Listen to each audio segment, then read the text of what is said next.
All right, Shalom. First, I want to give all praises, honor, and glory to Yahweh, Bahashem Yahushai, Bahashem Rachak Wadash, double honors to the apostles of Great Millstone, and peace and blessings to the elect. Real quick, I'm gonna go into this quick lesson, all right, concerning Samaria, all right, or the Samaritans, okay, and in Matthew chapter 10, verse 5, all right, so I'm gonna just read it real quick. It says, "These 12 Yahushai sent forth," all right, is referring unto his disciples. All right. Actually, let me start at verse 1 and I'll jump down. Matthew 10 and 1. "And when he had called unto him his 12 disciples, he gave them power against unclean spirits to cast them out and to heal all manner of sickness and all manner of disease. These 12 Yahushai sent forth and commanded them, saying, Go not into the way of the Gentiles, and into any city of the Samaritans enter ye not, but go rather to the lost sheep of the house of Israel." All right. "And as you go, preach, saying, the kingdom of heaven is at hand." Now, we always bring this out, okay, to prove that the Lord only came for the nation of Israel, all right, for the house of Israel. But going into, the Lord told his disciples what? Go not into the way of the Gentiles, and into any city of the Samaritans enter ye not. All right. Now, I'm going to pull up an image of the map of Israel. Okay. Let's do Israel New Testament map. All right. Let's see if I could get a good one.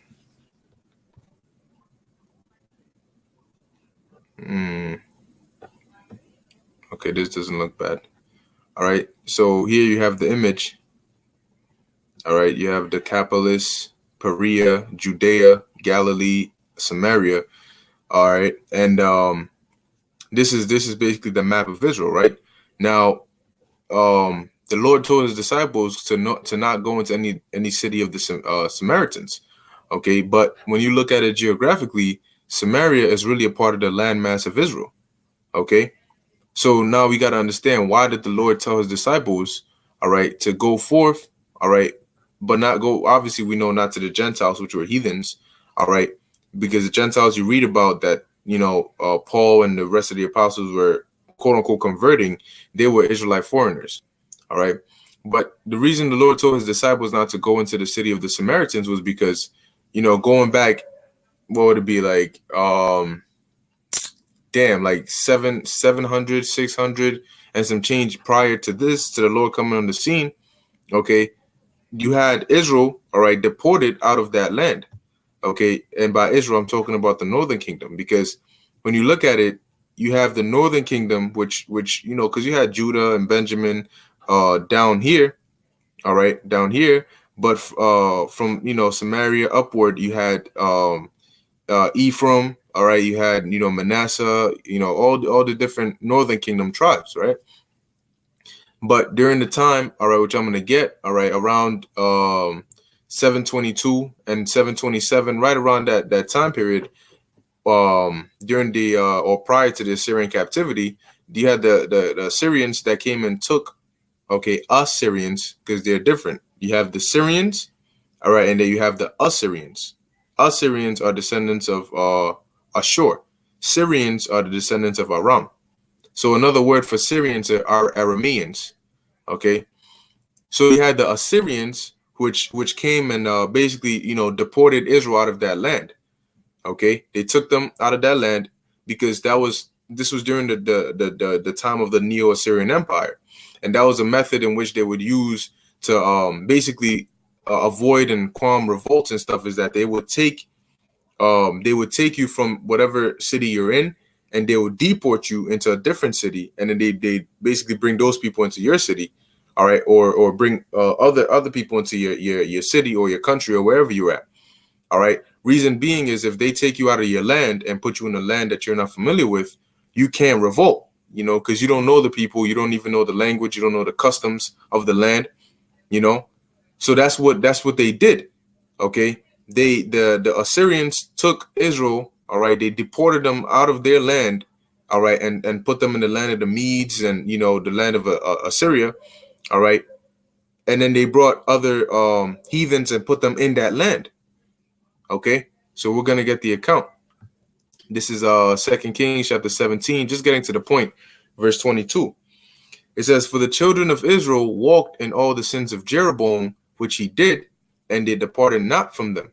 All right, because Jeroboam brought heavy idol worship to Israel, man. Okay, out of fear that, see, when you had the kingdom split, all right, and you had Jeroboam and Rehoboam, all right, out of the fear that the northern kingdom would go under Rehoboam, all right, because that's where Jerusalem was. So Jeroboam said, "Yo, you know what? Instead of allowing them to go to Jerusalem and go worship there, I'm gonna build golden calves over here and say that these are your gods." And that's what he did. And Israel started worshiping it. Okay. And from then on, they just kept going on in idol worship and sacrificing their children and all these different things. So that's why oftentimes in the book of Kings and Chronicles, it always refers back to the sins of Jeroboam, the son of Nebat, which he made Israel to sin, because it was a great sin that he had done. All right. It says, so they departed not from the sins of Jeroboam until the Lord, Yahweh Ba'ashem Yahushai, removed Israel out of his sight. All right, because the scriptures tell you Jerusalem was the Lord's dwelling place, and he removed Israel out, as he had said by all his servants, the prophets. Okay, so was Israel carried away out of their own land to Assyria unto this day. All right, Isaiah prophesied that and told them. Okay, Amos prophesied it, Hosea prophesied it. All right, but they wouldn't listen. So it says here, what? So Israel was carried away out of their own land to Assyria unto this day. All right. Now, one thing about the scriptures is, if you don't understand the context which is speaking in, you might get a little mixed up, because the scriptures jump back and forth in time. All right. Sometimes it won't necessarily specify, but it will jump a pretty far distance into the future, without you knowing, and that'll be just from one verse to the other. All right. Because going from verse 23 to verse 24, that was a time jump. Okay. So it tells you how the king of Assyria took them, all right, from their land and carried them away, okay, into Assyria, which started with Tiglath-Pileser III, all right, and then you had Shalmaneser, okay, and then it was finished with Sargon II, okay. Now, when you go to verse 24, and it says, "And the king of Assyria brought men from Babylon and from Cutha and from Ava and from Hamath and from Sepharvaim, and placed them in the cities of Samaria instead of the children of Israel, and they possessed Samaria and dwelt in the cities thereof." This mainly happened during the time of Esarhaddon. All right, and that's a couple generations after Shalmaneser V, because let's read about Shalmaneser V. All right, this is Shalmaneser V, son of Tiglath-Pileser III. It says Shalmaneser V was king of Assyria and Babylon from 727 to 722. And that's one thing you got to note too. Notice how it says he was king of Assyria and Babylon, right? Because when you look at the land, all right, let me bring it up.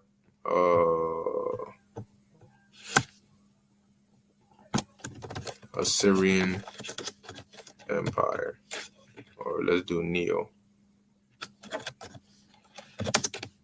Neo-Assyrian Empire. All right, this isn't bad. So,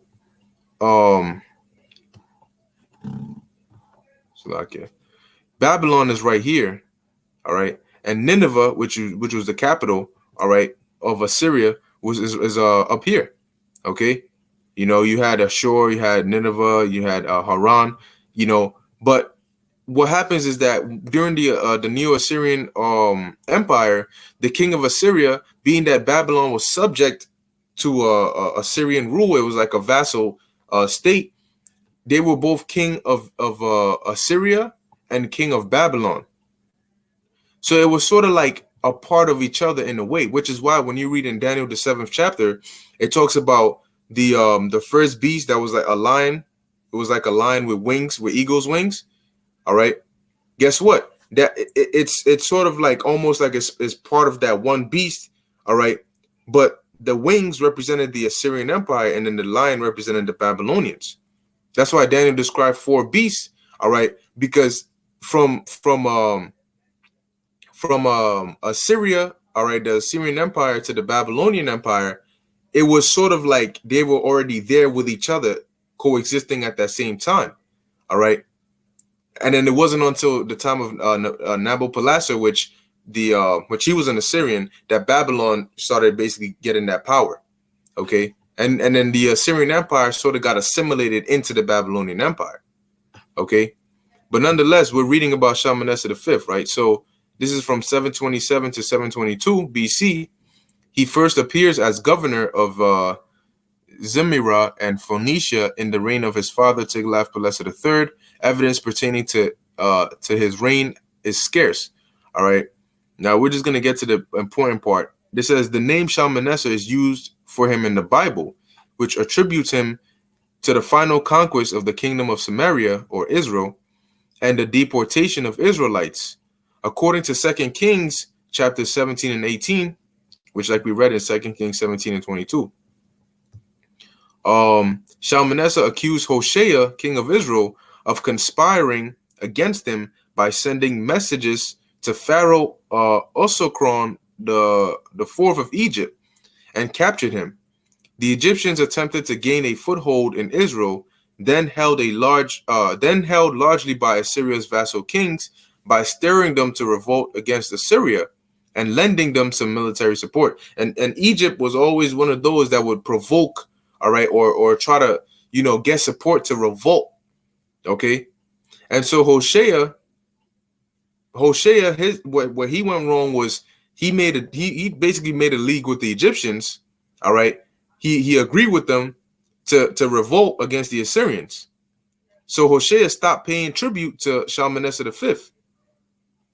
But that becomes a problem. It says, where was I? After 3 years of siege, he took the city of Samaria. The populations he deported to various lands of the empire, together with ones deported about 10 years earlier by Tiglath-Pileser III, are known as the 10 lost tribes of Israel.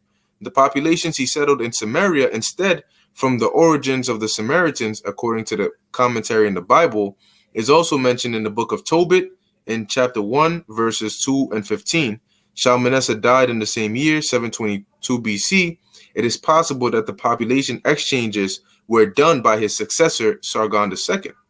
All right. So what you had happen was Hoshea, which, matter of fact, let me click on Hoshea, see what they have on him. It says here, Hoshea was the last king of the Israelite kingdom of Israel, the son of Elah. He was not the Israelite king Elah. Okay, let's read about him. Okay, it says here,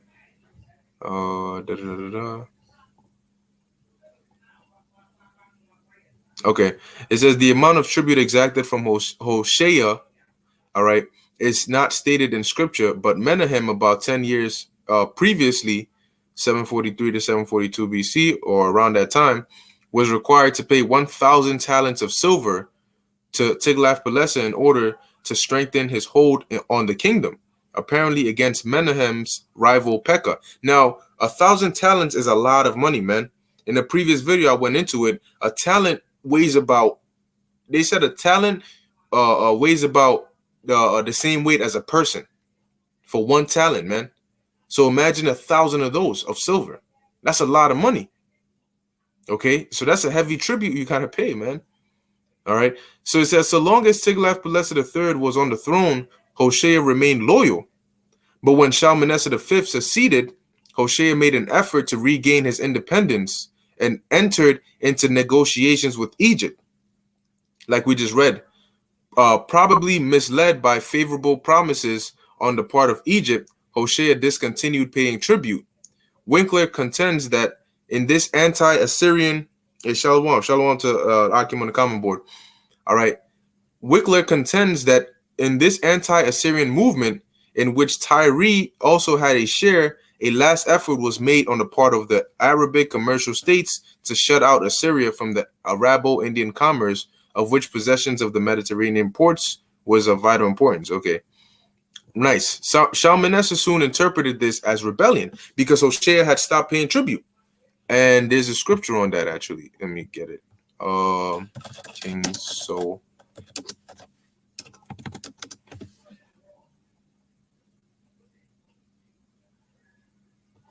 Da, da, da, da.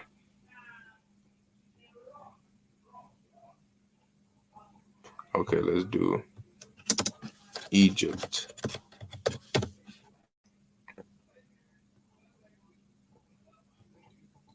Yep, 17:4.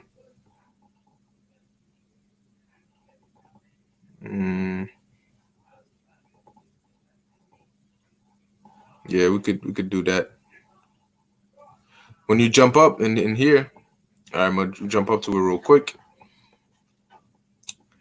All right, this is all right, I'll start at verse 1. 2 Kings 17:1. In the 12th year of Ahaz, king of Judah, began Hoshea, the son of Elah, to reign in Samaria over Israel 9 years. So Hoshea reigned for 9 years, right? Let's read, when we read up here, it says his reign began in around 732 to roughly around 721 BC, right? Now, so around 732, right? Cool. So it says he reigned 9 years. And he did that which was evil in the sight of the Lord Yahweh, but not as the kings of Israel that were before him. Right? Now, keep in mind, you had Tiglath-Pileser, which reigned from 745 to 727. Right? So Hoshea, right, king of Israel, was paying tribute to Tiglath-Pileser until 727, when Shalmaneser V, okay, succeeded Tiglath-Pileser. Right? It says, against him, against Hoshea, came up Shalmaneser, king of Assyria, and Hoshea became his servant and gave him presents. See, so like we're reading in the history right here is written of scripturally. All right, it's written in the Bible. For those who want to, talk about the Bible being a fairy tale, no, it's actually a historical book, man. So it says here, and the king of Assyria found conspiracy in Hoshea, for he had sent messengers to So, king of Egypt, and brought no present to the king of Assyria as he had done year by year. Therefore the king of Assyria shut him up and bound him in prison. And the king of Assyria came up throughout all the land and went up to Samaria and besieged it 3 years. Right? And that was Shalmaneser V that started that, as we read. In the 9th year of Hoshea, king of Assyria, the king of Assyria took Samaria and carried Israel away into Assyria and placed them in Halah and in Habor by the river Gozan and in the cities of the Medes. See? And this was during the 9th year of the reign of Hoshea. So if Hoshea started reigning roughly around 732, that would be 731, 730, 729, 728, 727, which would be around his 5th year of reigning, all right, that Shalmaneser V started ruling, because Shalmaneser V came in 727, right? So 726, 725, 724, 723, roughly around there, 723 to 722 BC would be when Israel got taken down, all right? So as we continue to read about Hoshea, okay, it says da da da da. He made a league with Egypt, okay, but to his surprise, Egypt actually played him, because when the Assyrians came, Egypt couldn't deliver Israel out of their hand. Okay. All right, let's read here. It says, it is likely that Hoshea, disappointed by the lack of Egyptian support, endeavored to avert the calamity by resuming the payment of tribute, but that distrusted, he was forced to flight and was taken prisoner in battle, like we just read here, right? The king of Assyria shut him up and bound him in prison. The capital, though deprived of the ruler, made an effective defense. Nonetheless, the Assyrians captured Samaria after a siege of 3 years. However, Shalmaneser died shortly after the city fell, and the Assyrian army was recalled to secure the succession of Sargon II. All right. So when we read about Sargon II, all right, that was really all I needed on this. But you'll find out that when the siege started with Shalmaneser V, okay, right, we'll say around 725 ish, okay, and then it was a 3-year siege, so 724, 723, 722, and that was the time Sargon the second came in. So Sargon was really the one who completed the siege, all right, and the final deportation of the Israelites out of the land. All right, let's look at Sargon's conquest. Well, it says Sargon II reigned 722 to 705 BC, was an Assyrian king, a son of Tiglath-Pileser III. So he was brother to Shalmaneser V. Let's look at his conquest against Israel. It says, under his rule, the Assyrians completed the defeat of the kingdom of Israel, capturing Samaria after a siege of 3 years and exiling the inhabitants. This became the basis of the legends of the 10 lost tribes, according to the Bible. Other people were brought into Samaria, right? The Samaritans under his predecessor, Shalmaneser V. Sargon's name actually appears in the Bible only once, in the book of Isaiah, which records the Assyrian capture of Ashdod in 711. So after that 3-year siege, Israel was finally, or the northern kingdom was finally deported out of their land. So that the city of the Samaritans, what? They were taken out of that. Okay? Now, they've been taken out, right? They were taken out and basically put in the city of the Medes and all that during the Neo-Assyrian Empire, right? So when we get to we'll see what happened after they got taken out. They got deported. You had heathens that were put into the land. Okay, so let's get a quick precept. Ezra 4 and 2. All right, now this was during the time. All right, now what the book of Ezra? All right, the part I'm about to read right now. This is hundreds of years into the future. Okay, because this what I'm about to read right now, all right, when Israel was given permission to now go back to Jerusalem, okay, you first had during the Assyrian Empire around 722 BC, the northern kingdom got led captive out of their land, right? Later on, around 605 BC, 597, and then ultimately in 586, okay, Jerusalem, all right, got destroyed. Remember, Nebuchadnezzar during the Babylonian Empire had come. He destroyed the walls. He broke down the walls, destroyed the temple, and all that. Right.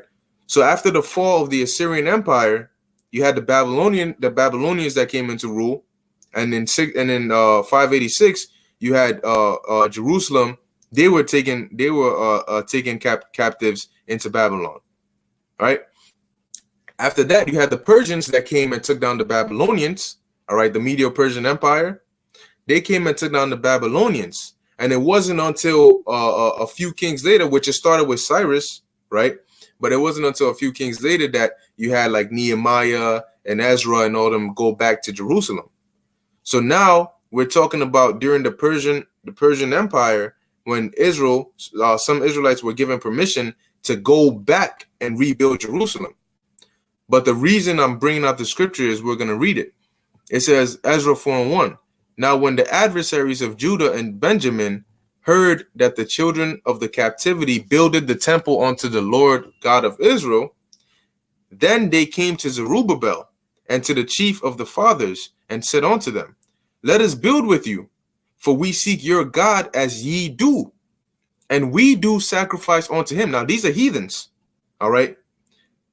We do sacrifice unto him since the days of Esarhaddon, king of Ashur, which brought us up hither.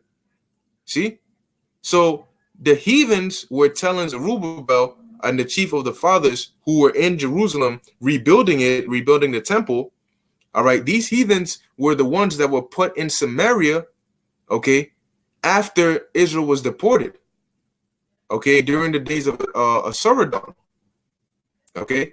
And that was during the Assyrian Empire. So after Israel got taken out, Heathens were put into that land of Samaria. Okay.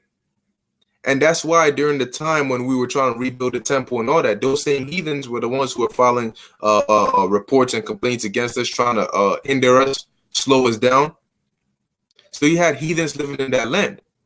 All right. And it tells you under who mainly they got deported there. Assyrian, and he was king of Assyria.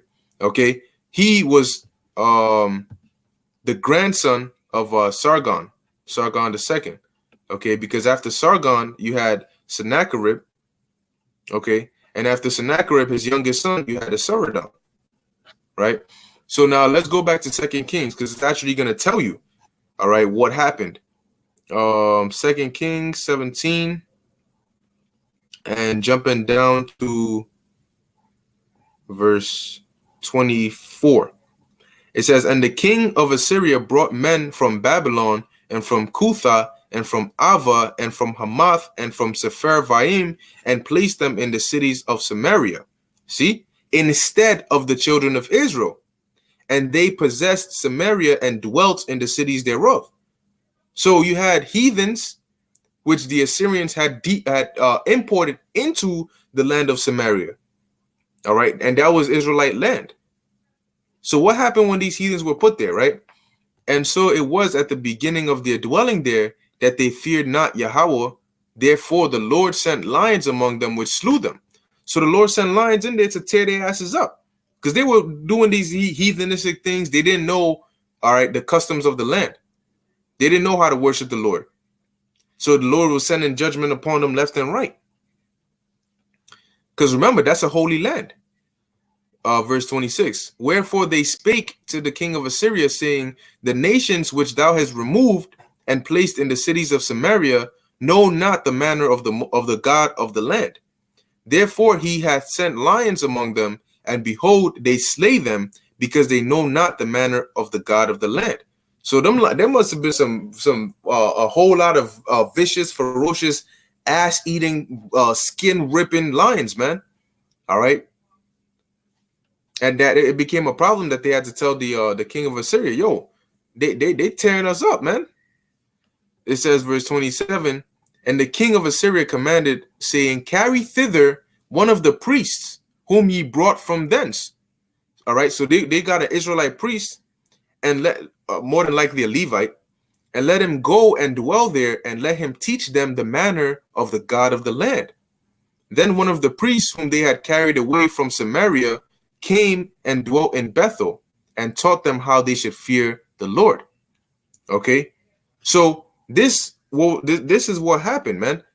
So you had heathens that were put in Samaria, and they were taught the customs of the land. They were taught how to serve the Lord, so they wouldn't get their ass torn up by them lions. So over time, generation after generation after generation, guess what happens, man? They were still heathens, man.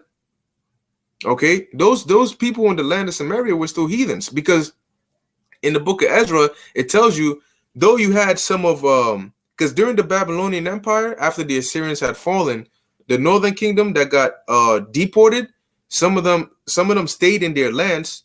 All right, some of them stayed in the lands because they had built families and they had land there, so some of them stayed there, right? Some of them came back to Jerusalem. When you read in the book of Judith, all right, it tells you, matter of fact, let's pull it up. Okay, because Judith was actually, I believe she was a Simeonite. Judith.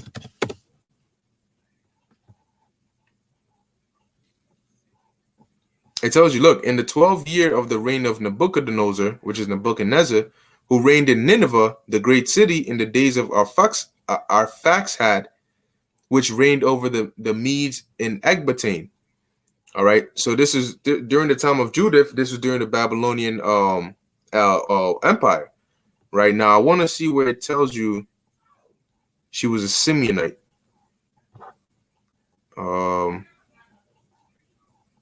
Let me actually look it up. Judith, Simeon.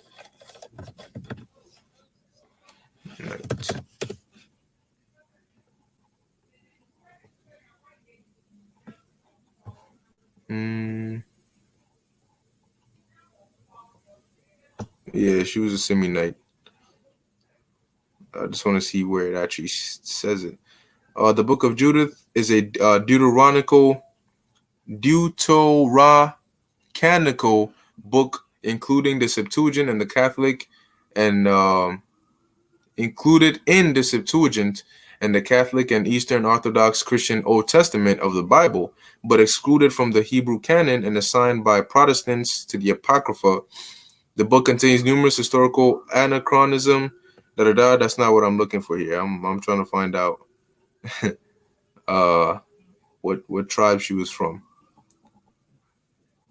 All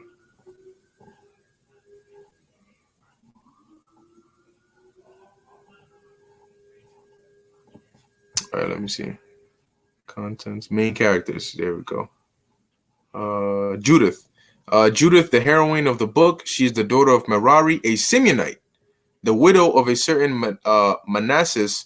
She uses her charm to become an intimate friend of Holofernes, but finally beheads him, allowing Israel to counterattack the Assyrians.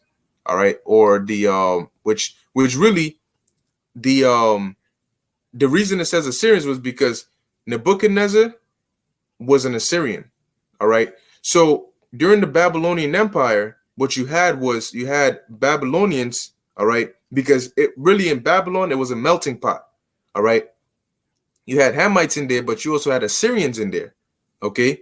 Because the founder of the Neo-Babylonian Empire was an Assyrian himself, Nabopolassar. He was the father of Nebuchadnezzar II.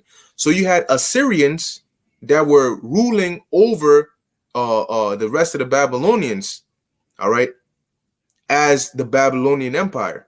So it wasn't just Babylonians, one nation of people. No, okay. Nebuchadnezzar and his people were Assyrians ruling over the rest of the Babylonians, okay. And I think it tells you that in here too. I want to find where it says it.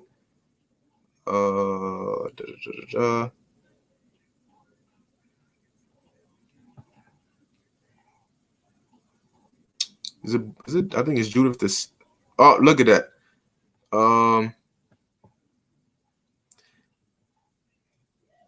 Let's see. It says here, Judith 1:7. Then Nebuchadnezzar, king of the Assyrians, sent on to all that dwell in Persia and all that dwell in westward. I don't really got to read the rest, but that's the point I'm looking for here. King of the Assyrians. Okay, because Nebuchadnezzar himself was an Assyrian. All right. Let me see. Yep, it says it again. Judith chapter 2:1. And in the 18th year and the 22nd day of the month, of the first month, there was talk in the house of Nebuchadnezzar, king of the Assyrians, that he should, as he said, avenge himself on all the earth. But we know Nebuchadnezzar was during the Babylonian Empire. All right. So that's just proof that Nebuchadnezzar himself was an Assyrian. All right. So the ruling class in Babylon were Assyrians. Nonetheless, the point that I'm trying to get is what? Judith was a Simeonite. All right. So it wasn't every single last bit of the northern kingdom that came to the Americas. You had some of them that stayed in the land, and some of them that came back to Jerusalem. All right. And some of them, or the rest of them, that came to America or to the Americas. Okay. So so that's what you had happen. All right. To give you the history of the land of the Samaritans. Okay. It says here. Yeah. 2 Kings 18 is basically the same thing about how Israel was besieged by the king of the Assyrians and all of that. So now you understand when the Lord said, "Go not into the way of the Samaritans." All right, or go not into the way of the Gentiles. Let me just pull it up. Matthew 10, verse what was it? 5, maybe.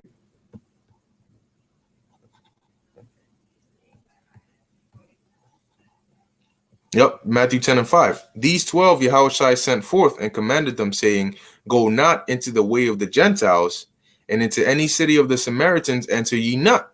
All right, because within the city of Samaria, you had heathens, but you also had Israelites. All right. You had Israelites and you had heathens in there, man. Okay. But the disciples weren't on the level to be able to discern that yet. That's why the Lord told them, don't go into the city of the Samaritans. Because the Samaritans, it wasn't just, oh, well, it's part of the landmass of Israel, so they all got to be Israelites. No, the history of of Samaria, as we just went into, was you had Israelites that were there, but you had Israelites taken out and heathens brought in. So you had a little mixture going on there. Okay. Because when you read in the book of Ezra, Ezra was getting at the rest of Israel, because what they had mingled their seed with the heathens that were in the land. Okay. All right. So and Judah is literally right south of Samaria. So of course they were intermingling with the heathens that were in Samaria. And what happened? They put away their wives and the it tells you, let me actually pull it up, pull it up real quick. I think Ezra 9.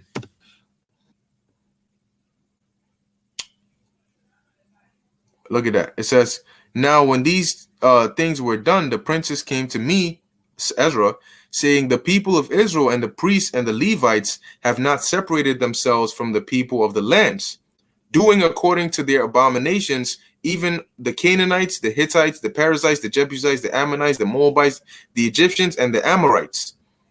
For they have taken of their daughters for themselves and for their sons, so that the holy seed have mingled themselves with the people of those lands. Yea, the hand of the princes and the rulers have been chief in this trespass. So they had intermingled their seed already. So you had Jake even among the heathens that were in Samaria.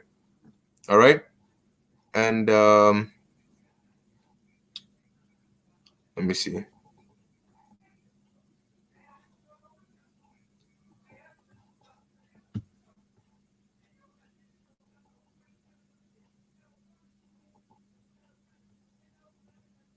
Yep.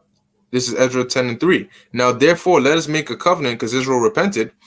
Let us make a covenant with our power to put away all the wives and such as are born of them, according to the counsel of my Lord, and of those that tremble at the commandment of our Lord, and let it be done according to the law. So they put away their wives and the kids that were born of them. But the fathers were who? Israelites. So let's say they drove, they said, all right, we're not dealing with you no more. Go back. Guess what? The child still had Israelite blood in him. Okay. And if he was one of those inhabitants of Samaria, guess what? You would have Israelites within them. Okay. But basically, that's what it goes into. So that's why the Lord told him, go not into the way of the Gentiles, neither and into any city of the Samaritans, enter ye not.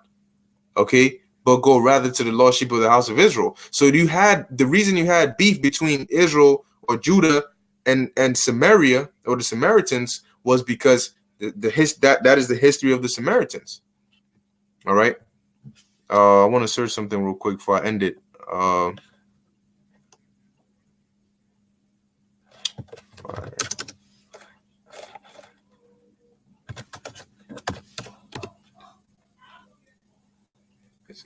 Is it heaven?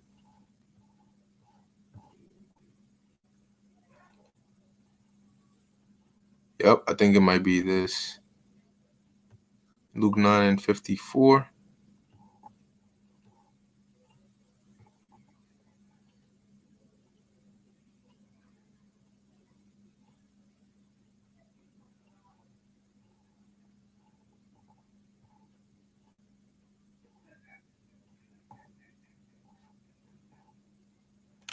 You know what? It's whatever. It is what it is. Nonetheless, I'll look for it. I'll look into it another time. But that was basically it. Okay, that was the lesson that I wanted to bring out. Lord willing, it was edifying unto the elect. Just giving you that background behind why there was that tension between the Samaritans, all right, and the Israelites.